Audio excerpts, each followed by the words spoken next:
Finally बच्चों Rajasthan board कक्षा 10 विज्ञान साइंस का जो पेपर है वो फाइनली आपके आज हो चुका है। इस वीडियो के अंदर इस पूरे पेपर के आंसर की फुल सॉल्यूशन इस वीडियो के अंदर मैं आपको देने वाला हूं, तो वीडियो को आपको कंप्लीट देखना है। और आपका पेपर कैसा हुआ, आपने 70 में से कितने नंबर का स्कोर किया, आपका पेपर इजी था या हार्ड था, ये आप सभी बच्चों को कॉमेंट बॉक्स में जरूर बताना है। तो इस वीडियो के अंदर इस पूरे पेपर का फुल सॉल्यूशन आपको एक साथ इस वीडियो के अंदर मिलने वाला है, तो वीडियो को आपको कहीं पर भी स्किप नहीं करना है। तो पेपर में टोटल आपके 19 क्वेश्चन पूछे गए थे, तो 19 क्वेश्चंस के जो आंसर हैं वो आपको इस वीडियो के अंदर मिलने वाले हैं।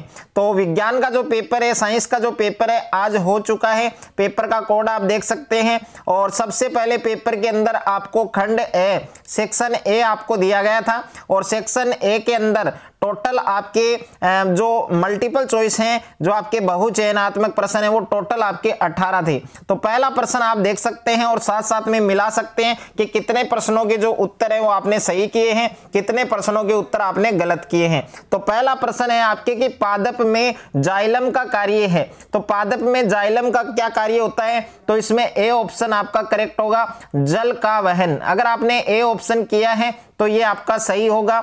दूसरा प्रश्न है आपके यहां पर सेकंड प्रश्न देख सकते हैं कि ब्यूटेनॉन 4 कार्बन यौगिक है जिसका प्रकार्यात्मक समूह है, तो इसमें डी ऑप्शन आएगा आपके कीटोन। अगर आपने इसमें डी ऑप्शन किया है तो ये आपका सही होगा। नेक्स्ट है आपके तीसरा प्रश्न दे रखा है कि निम्न में से पादप हार्मोन नहीं है। तो साइटोकाइनिन है वो एक प्रकार का पादप हार्मोन है, ऑक्सिन है वो भी एक प्रकार का पादप हार्मोन है, यहाँ पर एबीसीसी कमल दे रखा है ये भी एक पादप हार्मोन है, लेकिन इंसुलिन है ये पादप हार्मोन नहीं है। तो डी ऑप्शन है वो आपका करेक्ट होगा। उसके बाद में नेक्स्ट है यहाँ पर प्रश्न संख्या 4 है कि बेंजीन का अणुसूत्र क्या है। तो बेंजीन का अणुसूत्र क्या है आपके C6H6, तो इसमें बी ऑप्शन आपका करेक्ट होगा। नेक्स्ट है आपके प्रश्न संख्या 5 है कि ओम का नियम है। तो ओम का नियम क्या होता है, यहां पर आप देख सकते हैं जो सी ऑप्शन है वो आपका इसमें करेक्ट होगा, V = IR। और प्रश्न संख्या 6 आपको दे रखा है कि नींबू के रस का पीएच मान कितना होता है। तो नींबू के रस का पीएच मान है वो आपके 2.2 होता है, तो इसमें ए ऑप्शन है वो आपका करेक्ट होगा, सही होगा। प्रश्न संख्या 7 आपको दे रखा है कि विद्युत बल्ब के तंतु, विद्युत बल्ब का जो तंतु है वो किस धातु का बना होता है। तो विद्युत बल्ब का जो तंतु है वो कौन सी धातु का बना होता है, टंगस्टन का बना होता है, तो इसमें बी ऑप्शन आपका करेक्ट होगा, सही होगा। नेक्स्ट आपको दे रखा है प्रश्न संख्या 8 आपको दे रखा है, आपको एक अभिक्रिया दी गई है 2FeSO4 और तीर का निशान Fe2O3 + SO2 + SO3 दी गई अभिक्रिया है वो किस प्रकार की है। तो इसमें आएगा आपके वियोजन अभिक्रिया, बी ऑप्शन। अगर आपने इसमें सही किया तो बी ऑप्शन आपका करेक्ट होगा। नेक्स्ट है 9वां प्रश्न दे रखा है कि ऐसी धातु जो कमरे के ताप पर द्रव्य होती है।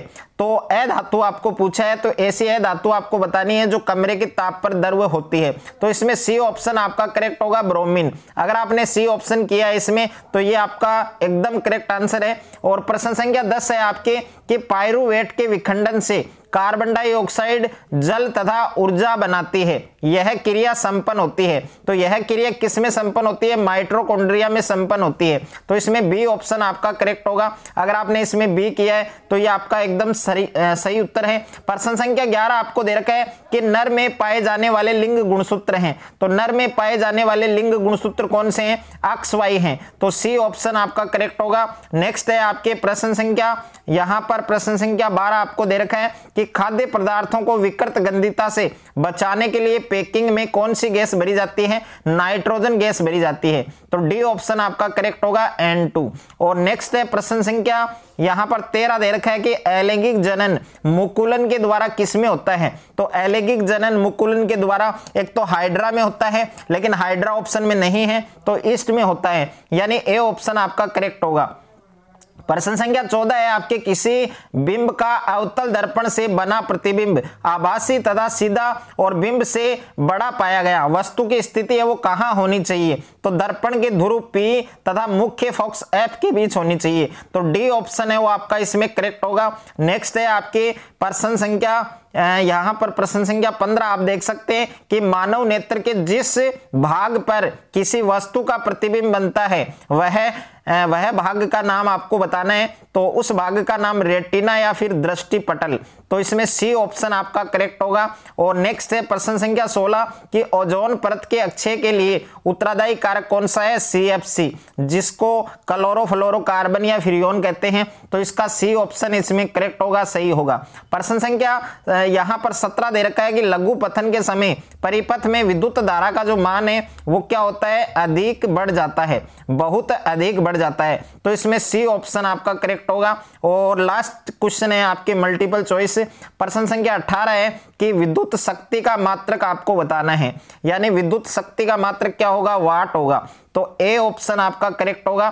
तो टोटल 18 मल्टीपल चॉइस क्वेश्चन थे, इसमें से कितने क्वेश्चन आपके सही हैं? ओके, यानी 18 में से जिन बच्चों के 18 टोटल पूरे सही हैं, 18 में से 18, तो वो बच्चे कमेंट करके बताएंगे। नेक्स्ट है आपके दूसरा प्रश्न दे रखा है कि रिक्त स्थानों की पूर्ति कीजिए। इसमें आपको रिक्त स्थानों की पूर्ति करनी है। तो पहला प्रश्न है आपके जिप्सम का रासायनिक सूत्र। तो जिप्सम का रासायनिक सूत्र होता है आपके Ca, उसके बाद में SO4, उसके बाद में डॉट 2H2O। अगर आपने ये सूत्र सही किया है तो आपका एकदम करेक्ट आंसर है, यानी जिप्सम का रासायनिक सूत्र होगा CaSO4 2H2O। उसके बाद में दूसरा दे रखा है रिक्त स्थान मरकरी का एक अयस्क है। तो मरकरी के एक अयस्क का नाम क्या है? सिन्नेबार। ओके, तो इसमें आपको लिखना था सिन्नेबार, ये आपका करेक्ट आंसर होगा। और उसके बाद में तीसरा प्रश्न है कि लार में एंजाइम पाया जाता है।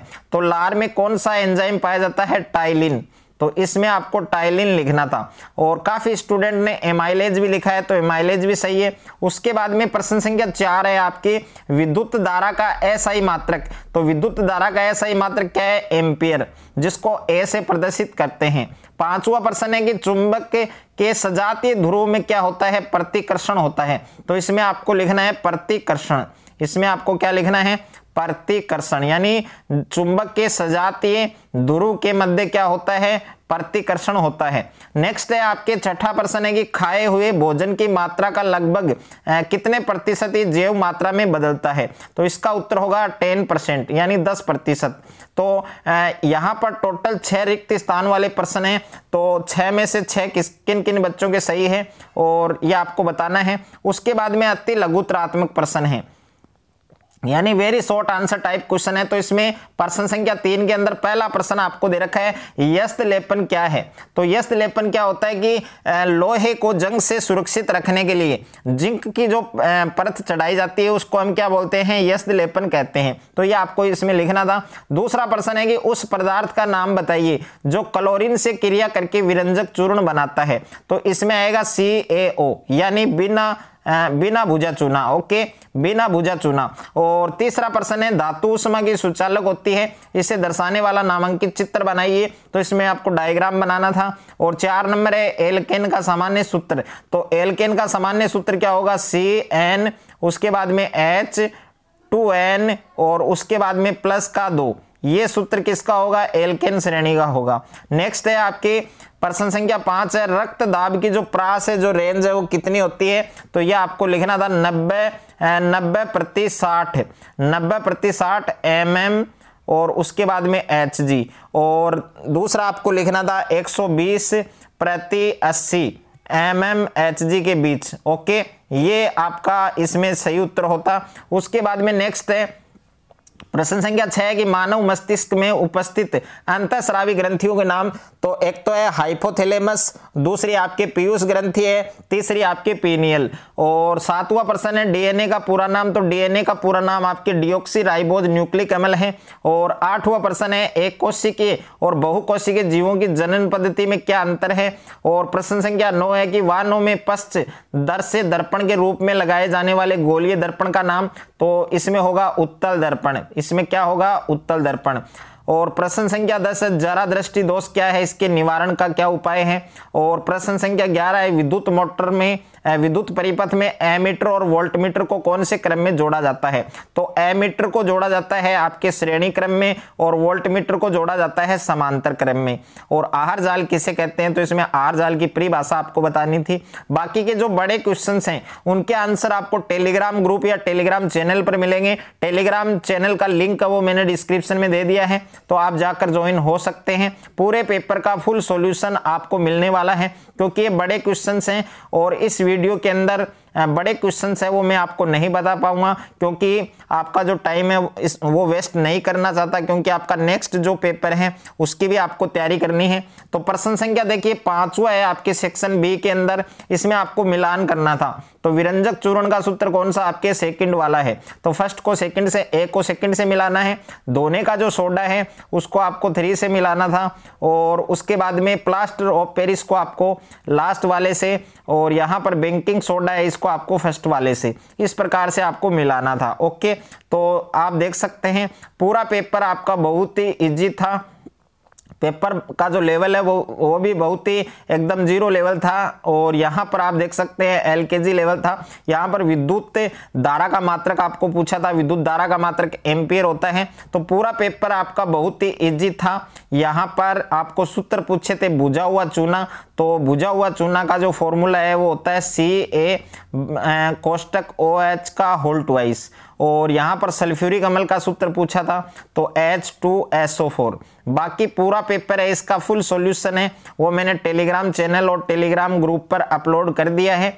तो अभी आप टेलीग्राम चैनल और टेलीग्राम ग्रुप को ज्वाइन कर सकते हैं, उसका लिंक आपको डिस्क्रिप्शन में मिल जाएगा।